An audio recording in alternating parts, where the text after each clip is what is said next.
और उस परमेश्वर को ढूंढा। ये हमें दर्शाता है कि जब हमारे पर दुख आ जाता है तो हमें घबराना नहीं है, हमें उस परमेश्वर को ढूंढना है। इतनी बड़ी विपत्ति तो हम पर आती नहीं जितनी विपत्ति उस इजरायली लोगों पर आई थी, कि उनका काम भी बढ़ा दिया था, उनका वेतन भी कम कर दिया था और दिन रात उनको काम करना पड़ता था। हालेलुया।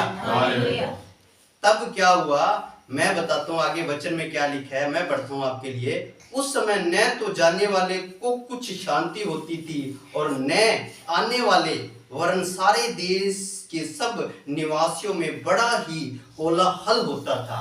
उस टाइम क्या होता था, ना तो वो शांति पाते थे, जाने के टाइम शांति पाते थे, ना ही वो अपने आने के टाइम शांति पाते थे। हालेलुया। वरन सारे देश के निवासियों में बड़ा ही कोलाहल, मतलब बहुत बुरा हाल होता था। उस टाइम इजरायली ही लोग होते थे जो सिर्फ और काम करते थे उस राजा के अधीन रहकर।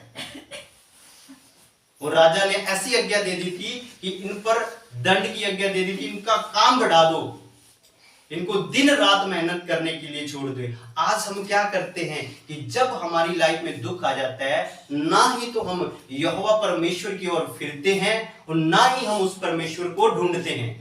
हालेलुया। कितने जन समझ रहे हैं? हालेलुया।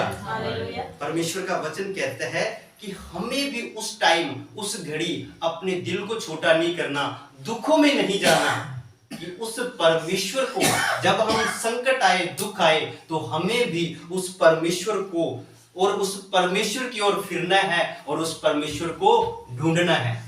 हालेलुया।